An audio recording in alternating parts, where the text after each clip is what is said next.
Today, China is a land of gleaming mirror skyscrapers, and Shanghai, silent maglev trains flying at the speed of an airplane, and a gigantic global factory that produces absolutely everything from microchips to the clothes you are wearing right now. This is a facade of prosperity, stability, and technological triumph.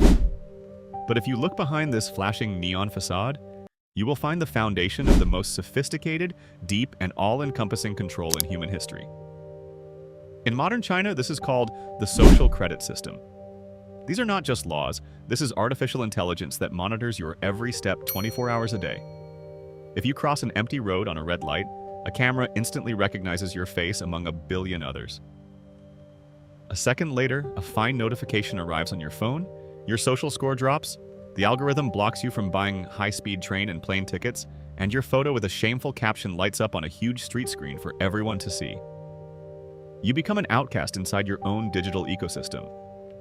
Western analysts love to say that this total obsession with control was born in the offices of the Communist Party in the second half of the 20th century. But they are deeply mistaken.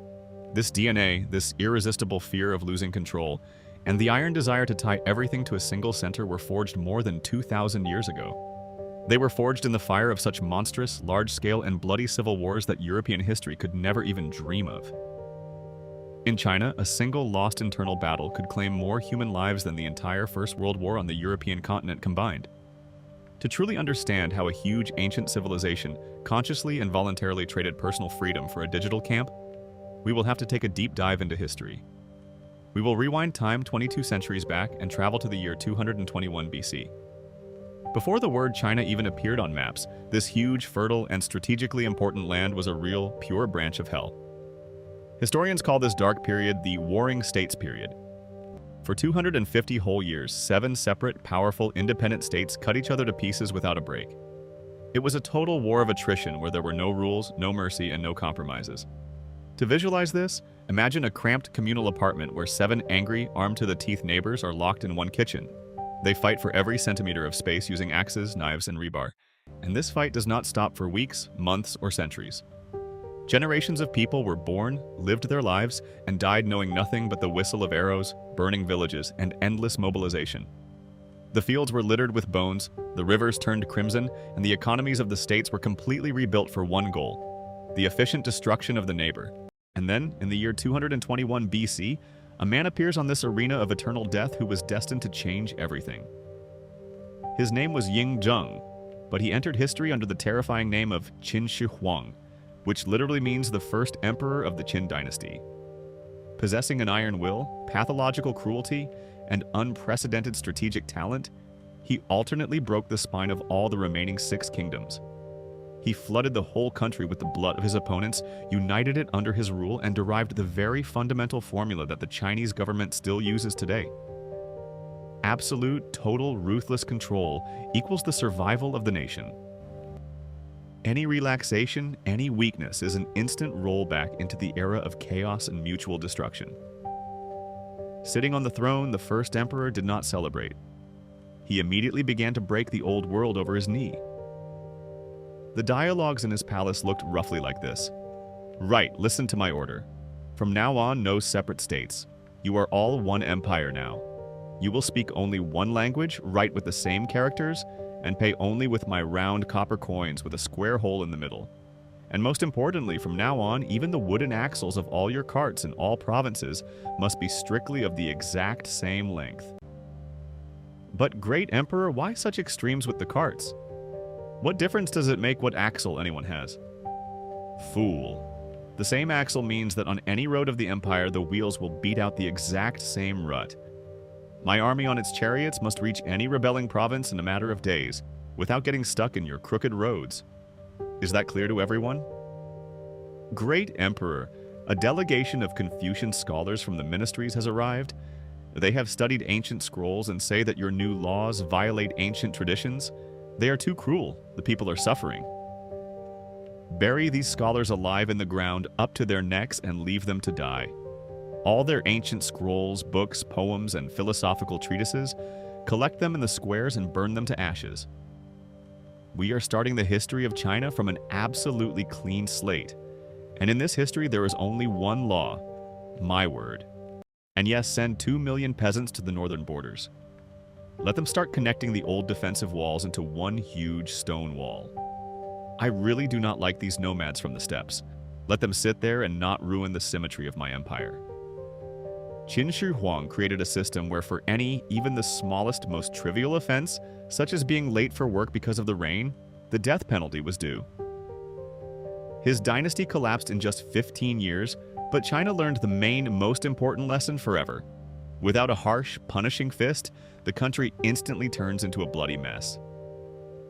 For the next 2,000 years, the history of China turned into an endless game with the exact same cycle, which historians call the Mandate of Heaven. At the top of the system stands the Emperor, the Son of Heaven. It is believed that the highest cosmic forces give him a sacred mandate to rule the land. As long as the Emperor is just, strong, keeps officials in check, builds dams on capricious rivers, and protects the borders, the mandate remains with him. The country prospers, a golden age begins. But 200 or 300 years pass and even the greatest dynasty begins to inevitably rot from within.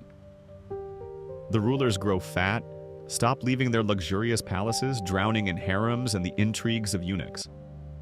Officials on the ground lose all shame, take colossal bribes, courts are sold, and taxes for ordinary people grow to such an extent that peasants have to sell their own children into slavery to simply pay for a piece of land. The load on the system becomes critical, and that is when nature strikes its blow.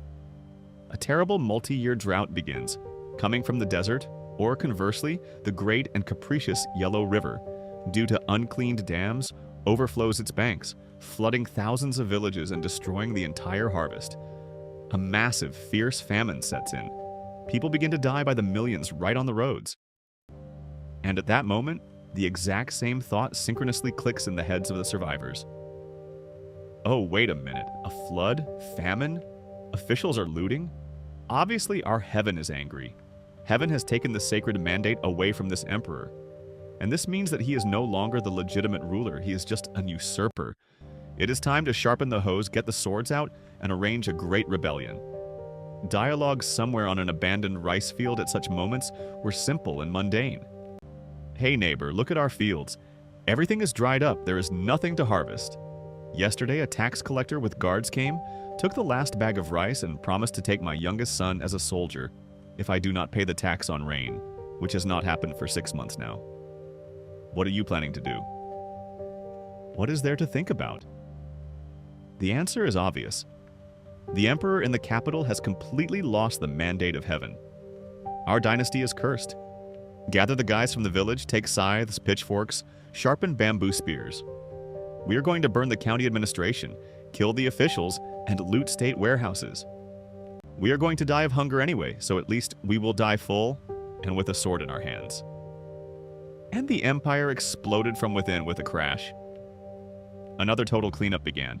Huge peasant armies numbering hundreds of thousands of ragged, angry, and hungry people rolled across the country, erasing flourishing cities from the face of the earth, cutting down aristocratic families to the root, and burning imperial palaces. The country plunged into chaos for decades. In these internal wars, a third and sometimes half of the entire population of the Celestial Empire died. And this nightmare continued until among the hundreds of warlords, bandits, and rebel generals, one appeared. The craftiest, most cynical, most brutal, and pragmatic survivor. He drowned all other competitors in blood, took the capital by storm, sat on the blood-soaked throne, and announced, "Heaven looked at me and granted the mandate to me. I found a new great dynasty." He restored harsh order, repaired roads, lowered taxes, and built dams. A new golden age began. 200 years passed, and everything went in the exact same circle. Exactly the same record, without changes, spun for 2 millennia. By the 19th century, China was under the rule of the Manchu Qing dynasty, and the system again approached its critical, terminal stage of decay. Officials wallowed in unprecedented corruption, the army degenerated, and then Europeans, technologically advanced, arrived from the ocean, primarily the British. They brought with them not only cannons and steamships, but also millions of crates of cheap Indian opium. The British Empire literally hooked the whole of China on a heavy drug to pump silver, tea, and silk out of the country. Half of the officials, soldiers, and ordinary hard workers turned into helpless opium zombies. The economy collapsed, The state lost its sovereignty, and the people grew poor. An ideal historical storm was approaching, and at that very moment, in a southern province, an ordinary village guy named Hong Xiuquan suffers a severe nervous breakdown. He was a capable youth. His entire poor family raised money so that he could pass the difficult state exams and become an official. But Hong Xiuquan failed these exams once, twice, a third time. His psyche could not withstand the shame and pressure. He collapsed in a fever onto his bed and raved for several days.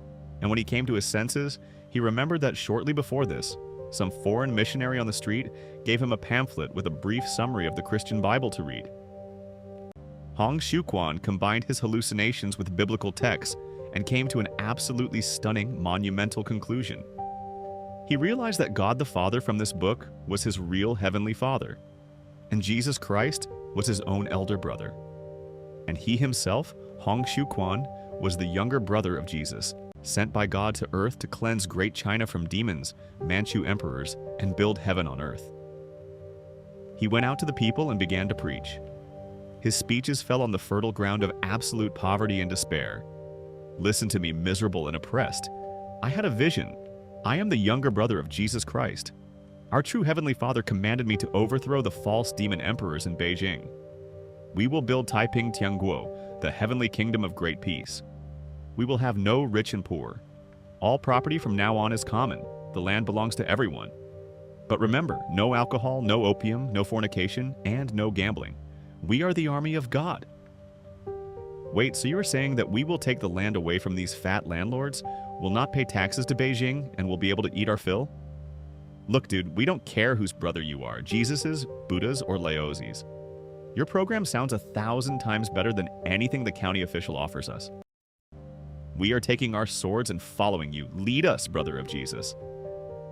This turned into the Taiping Rebellion, which lasted from 1850 to 1864. It was not just a war, it was the apocalypse of the 19th century. Due to the fighting and famine, up to 30 million people died. This was more than the entire population of Great Britain at that time. China literally drowned in blood. After decades of chaos and brutal Japanese occupation, in 1949, the Communist Party led by Mao Zedong came to power. Mao took the old imperial formula, painted it in a red color, and brought it to an absolute. During the Great Leap Forward campaign, Mao declared war on sparrows, claiming that they ate the people's grain. Millions of Chinese jumped, beat drums and pots, preventing the birds from landing until they fell dead from exhaustion. The sparrows are destroyed. We won. Chairman Mao, there are no sparrows, but now locusts and caterpillars have eaten absolutely the entire harvest. What should we do? Announce that we increased the grain collection 5-fold compared to last year. And to fulfill the plan for the state, go to the villages and take absolutely all the grain from the peasants, down to the very last grain, including the seed stock. If they hide food, declare them enemies of the people and shoot them on the spot. The plan must be fulfilled at any cost. The result was the Great Chinese Famine. People ate the bark of trees, leather from shoes, and clay. Up to 45 million people died. But Mao did not lose power. He simply launched the Cultural Revolution, unleashing detachments of students on professors, ministers, and their own parents, destroying the remnants of ancient culture for the sake of total loyalty. When Mao died, the new leaders allowed capitalism and factories so that people would not starve, but they kept total political control. Today's China is the ideal embodiment of the ancient dream, but on steroids from artificial intelligence. More than 500 million surveillance cameras with facial recognition are installed in the country. They know everything about you. The system knows how much money is in your account, what you bought at the supermarket, who you met in a cafe, and what you wrote to your friend in Messenger. Any critical word in messengers is deleted in milliseconds, and the author may get a knock on the door an hour later. The Chinese agreed to this deal. The party gives them economic growth, smartphones, and security, and in return takes away the right to a personal I. 2,000 years of China's history have proven one thing. This giant civilization is patriarchally terrified of chaos, and for the sake of stability, it is ready to endure any, even the harshest emperor, be he in a silk robe, in Mao's tunic, or in the business suit of General Secretary Xi Jinping. Write in the comments which fact shocked you the most. Personally, I am still terrified by the war with sparrows. China built a wall against nomads, but nomads are one thing. But the Roman Empire, those guys did not know the word stop at all until they burned to ashes from the inside. Click right now over here on this video to look in detail at how Great Rome managed to destroy itself, and see you next time.